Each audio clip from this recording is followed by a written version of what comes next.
In this video, we are going to talk about cars that YouTubers depreciated. So before starting, please like this video and subscribe to this channel for future updates. Popular influencers' remarks can considerably increase a car's value, but negative words can equally decrease it. So here are 5 YouTuber-depreciated vehicles. Number 5. BMW i8.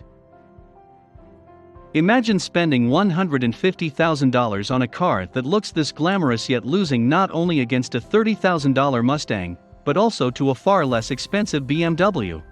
For example, a fresh new BMW M2 is going to run circles around the i8 not only on the track, but also on the drag strip. It's sort of sad when one of your own company's cars recently rendered another of your company's cars obsolete. This farce of a price was quickly snuffed out, and i8 prices plummeted all the way down to 80 grand, where they remained for a few years, but then YouTubers released their ultimate finishing move, unlimited depreciation works, claiming that in 2 years, you should be able to snag one of these for around $50,000.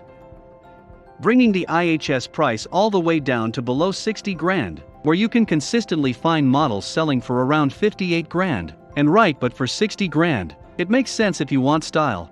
Sure, it's not the fastest car, but for 60 grand, it's a good deal. Morales, we're going to get going doors in this flying buttress in the back, like, not going to lie. The ITE is still really exotic from a stylistic sense, and for the price was 60 grand, under 60 grand, I should say. That's logical. Anyway, that'll be the end of this video. Thank you for viewing, and I hope to see you all again soon. Boyd and Angel are no longer with us. Number 4.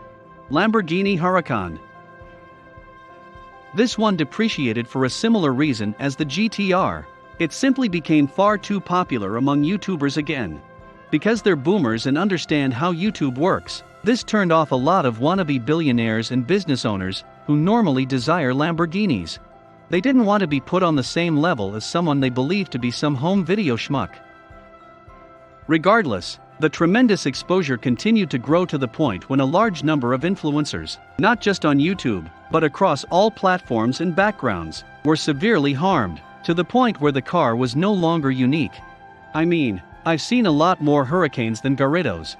At this time, that's a fact rather than a personal experience, because Hurricanes have surpassed the Garridos manufacturing numbers officially acknowledged by Lamborghini as of October 2019, making it the new poor man's Lamborghini. Now, this moniker has never made sense to me since it contradicts itself because nothing about Lamborghini is poor. The good news is that the guy's price has begun to increase again as a result of the fact that it no longer possesses this distinction. But, whether I like it or not, this phrase is used to describe a man's Lamborghini. It's a term that's heard a lot. As a result, whatever I acquire for Huracan will have a new title. That is the reality, whether you choose to accept it or not. That doesn't make vehicles any less lame to me. Or to other people who buy them for status, which, let's face it, is the case for the vast majority of people. That has a negative impact on them. And because they were no longer thinking, well, I can't feel special and distinctive buying this car anymore, its price began to decline. That high entry hurdle isn't worth it. As a result, they don't keep their worth as well as any other Lamborghini. But, guess what? That's great news for real car guys that are only interested in some amazing VT in action, and don't worry about being distinctive or anything. So keep an eye out for those who are lowering Huracan rates. Finally, the second most dependable car on this list. Go ahead and figure it out. Lamborghinis are the second most dependable car, according to a video I created. Then there are the speakers, which have been cleaning up the Huracan a lot since Audi bought Lamborghini. And if you know anything regarding its V10 version, please share. The V10 is essentially the same as the V10. It's also a really well-kept vehicle. Many YouTubers have applauded this car. Not just because I stated it's the first Lamborghini you can truly drive on a daily basis, but also because it's the first Lamborghini you can actually buy. Number 3. Range Rover. Always sucked in an era of paid journalists and periodicals, YouTube reviewers brought this to light. Local mechanics struggled to convey knowledge by word of mouth. But now, thanks to YouTube, anyone may broadcast any atrocity. unbiased by the manufacturer. That's not to say those same magazines and paid journalists aren't using YouTube. But they aren't the only ones who have the potential to, which is why people admire these individuals that share the information honestly. Even then, I never got furious. Except for the G-Wagon, all SUVs look alike. Here's a funny story about it. My brother Omni told me a story about a coworker. She took out a $100,000 loan to buy a brand new Range Rover that was unreliable. That's when she got it. You can always get your money back, produce another resume, and apply for another job if you try to sell it within 4 months of owning it. But you can't ask the Grim Reaper for time, and she would go months without a Range Rover. The longest was about 6 months. After 2 years of tolerating an automobile, she eventually got rid of it. Of course, it lost a lot of value before it left her hands. The worst part? Initially, she got it to brag. Funny thing is, she used it to drive her pals about. Then she had to explain that her Range Rover was breaking, to which most of them answered, "Wait. That was a Range Rover. I just assumed it was the new Ford Explorer." Imagine obtaining a large fat loan just to flex and no one even noticed. That's one of the worst L's you can get. Most people don't look at the emblem on the back if you're just giving them a free ride or carpooling with them. If you must have this modified Ford Explorer, get a used one with a warranty. If you must have the latest model, I recommend leasing, which I rarely recommend because you avoid depreciation even if you don't maintain the car after 3 years. It's better since you get to try the newest model.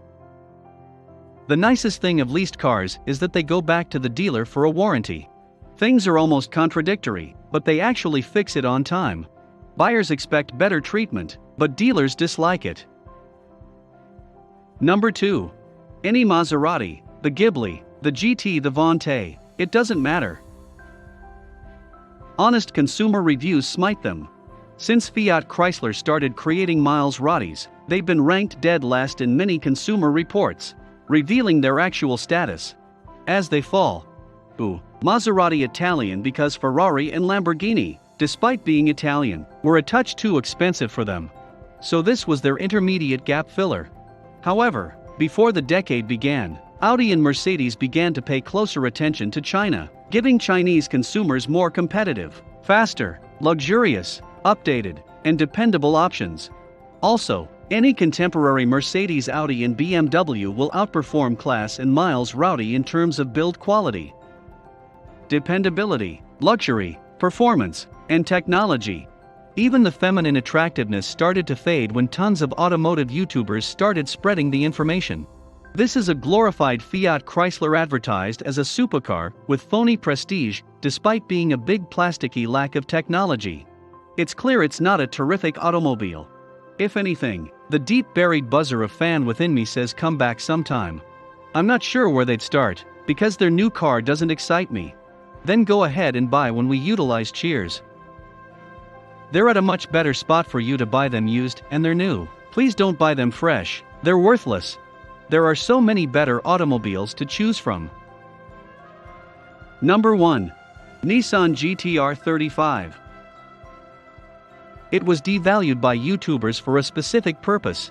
Unlike many other cars on this list that have reliability concerns and bad press, the Nissan GTR's good press made it too mainstream.